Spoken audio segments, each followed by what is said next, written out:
Magandang hapon po mga kababayan. Summer na kaya naman painit na ng painit dito sa Los Angeles.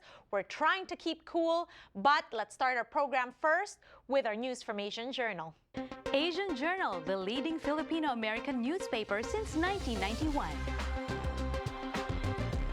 Siyempre, hindi kumpleto ang araw natin, especially Wednesdays, pag hindi natin kasama si Nepomuceno. Hello, G. I'm so glad to be here. Thank you so much for being here, and let's start our news from Asian Journal today. The Philippines sees rise in drug killings ahead of Duterte's presidency, Catholic bishops disturbed. Over the weekend, police killed 11 presumed drug dealers in undercover sting operations based throughout the Philippines. The killings came in response to recently elected President Rodrigo Duterte's campaign to eradicate crime in the country, which has led to a surge in drug-related killings, over 40 since Duterte's presidential victory on May 9. Incoming Interior Secretary Ismael Sueño insisted Duterte follows the rule of law in regards to human rights and does not want to see many people being killed. Despite Duterte's popularity over the promise to reduce crime, Philippine Catholic Bishops' Conference said they were disturbed by the recent killings. At yun na nga, nagsasabi, yung mga kasama kong mga kababayan, sinasabi nila na happy sila na si Duterte kasi talagang lilinisin nila yung drug lords, 'di ba? Pero nagpapatayan nga sila. Anyway, let's move on to better news, okay? Annie?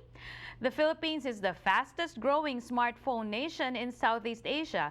In the first quarter of 2016, 3.5 million smartphones were shipped to the Philippines, making it the fastest growing market for smartphones in the Association of Southeast Asian Nations, according to a report from the International Data Corporation.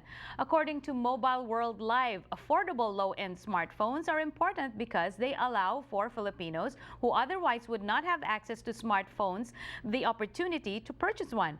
Over the last 3 years, the number of Filipinos with cell phones more than doubled, so that about 30% of Filipinos now have smartphones, a number expected to increase in the near future. Miski tricycle driver may cellphone. Okay, moving on to our next story. Filipino man arrested for burglaries in Las Vegas. A Filipino man was arrested on Wednesday, June 15, on suspicion of committing more than a dozen burglaries within a 6-month period in Las Vegas. Las Vegas Metro Police accused Bernardino Santiago, 41, of a string of thefts at 17 restaurants that began in January, just 6 months after he had been released from prison.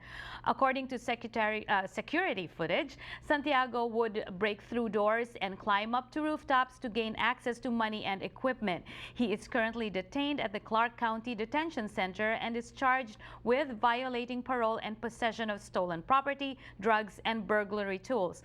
If convicted on all charges, he could face as many as 10 years in Nevada State Prison. All right. Annie, thank you so much for coming here today to share the news with Asian Journal. Thank you, G. All right. And magbabalik kami here on Kababayan Today. Don't go away.